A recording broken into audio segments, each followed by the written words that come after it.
Field থেকে একটা sketch map নিয়ে এসে অটোক্যাডে ড্রয়িং করতে চাই, তো সেক্ষেত্রে ফিল্ড থেকে সাধারণত দৈর্ঘ্য প্রস্থই নিয়ে আসা হয়।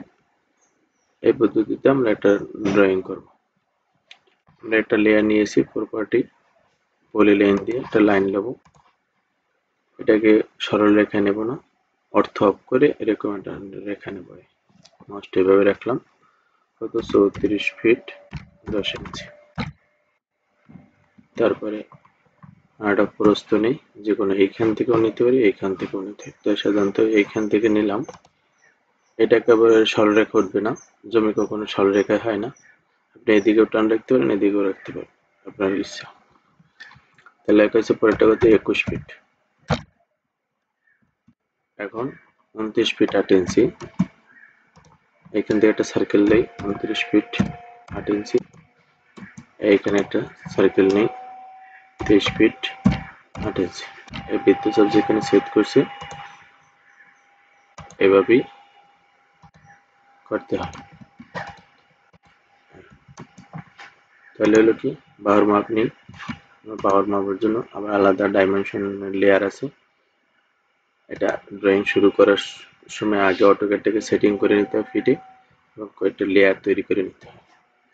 পূর্বের ভিডিওতে আমি লেয়ার তৈরি দেখিয়েছি এবং কিভাবে ফিটে সেটিং করতে হয়। ডাইমেনশন 29 ফিট 8 ইঞ্চি, 23 ফিট 4 ইঞ্চি, 23 ফিট 8 ইঞ্চি। তাহলে আমরা এখানে ভুল করছি, মানে 23 ফিট 8 ইঞ্চি দিছিলাম।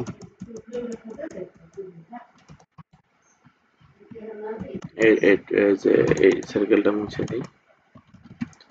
23 ফিট 4 ইঞ্চি। বৃত্তচাপ যেখানে ছেদ করছে সেখানে এখন রেখা টেনে দিই, এইখান থেকে এখানে সার্কেলটা মুছে দিই। এখন 23 ফিট 4 ইঞ্চি, 29 ফিট 8 ইঞ্চি, তারপরে হচ্ছে কত 21 ফিট, তারপর কত 34 ফিট 10 ইঞ্চি। এগুলো সাধারণত যেই লেয়ারে ডাইমেনশন লেয়ারে নিয়ে দিতে হবে। ডাইমেনশন লেয়ারে নিয়ে গেল। এই হুবহু এই জায়গাটারে আমি যদি এইভাবে নিয়ে আসি ফিল্ড থেকে, তাহলে কি হয় দেখেন। একটু আমি এটা প্রপার্টি লেয়ার ঠিক করে নিলাম। প্রথমে এটা কত 34 ফিট 10 ইঞ্চি, 34 ফিট 10 ইঞ্চি, এন্টার। এখন বলছি কি, এইখান থেকে এটা 4 ফিটের রেখাটা নেই, তো এইখান থেকে আমি একটা সার্কেল দিয়ে 4 ফিট নিলাম। 4 ফিট থেকে কত 6 ফিট, এই কোণাকুণি একটা 6 ফিট নিচে, আর এটা 5 ফিট। আমি আগে 6 ফিটের টা নিই। এইখান থেকে একটা 6 ফিটের একটা সার্কেল নিলাম, আগের সার্কেলটা তুলে ফেলাইলাম। এখন ওই যে লম্বর উপরে যে 5 ফিটের একটা সার্কেল, এখান থেকে 5 ফিটের একটা সার্কেল। তার মানে এই প্রস্থটা এইখান থেকে এই রেখা বরাবর উপরে উঠবে। তার মানে এই প্রস্থটা এই বরাবর উপরে কত 21 ফিট হবে। তাহলে আমি কি করলাম, এইখান থেকে একটা 21 ফিটের সার্কেল দিলাম। এই সার্কেল এই রেখাটাকে ওই পর্যন্ত বর্ধিত করি, তাহলে মানে সেটাকে বলে এক্সটেন্ড। এক্স এন্টার, এই লেখা সার্কেল এন্টার। এখন কি হলো, আমার 21 ফিটের একটা রেখা হয়ে গেল। এখন গেল এই 29 ফিট রেখাটা আঁকবো। তো এই 29 ফিট রেখাটা কিভাবে আঁকবো, এইখান থেকে আর একটা সার্কেল দেবো 38 ফিটের,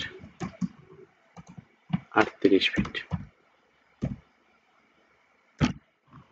উপর দিয়ে দেব।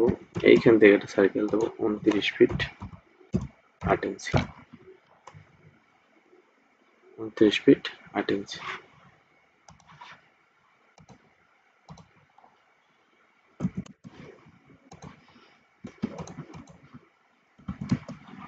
এইখানে মুখে আছে কত 19 ফিট,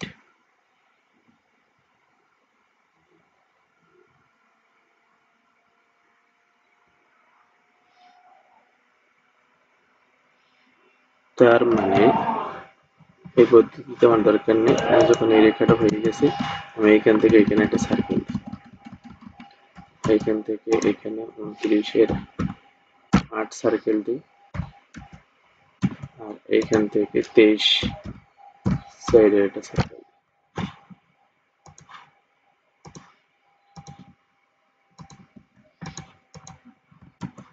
তাহলে দেখেন দুইটা একই মাপের, দৈর্ঘ্য প্রস্থ একই, কিন্তু দুইটার ক্ষেত্রে দুইটার ড্রয়িং এর স্কেচ ভিন্ন ভিন্ন হয়ে গেছে।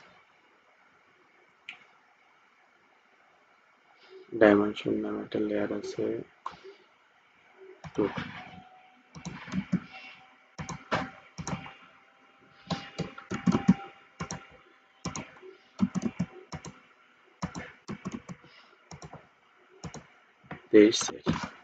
এখন দেখেন দুইটার ড্রয়িং দুই রকম, দুইটার এরিয়া আবার আসবে দুই রকম।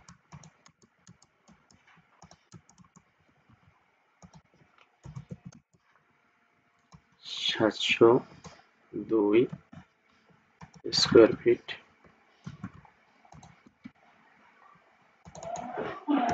যে বাংলা করার কারণে 707 স্কোয়ার ফিট। কোনটা সঠিক?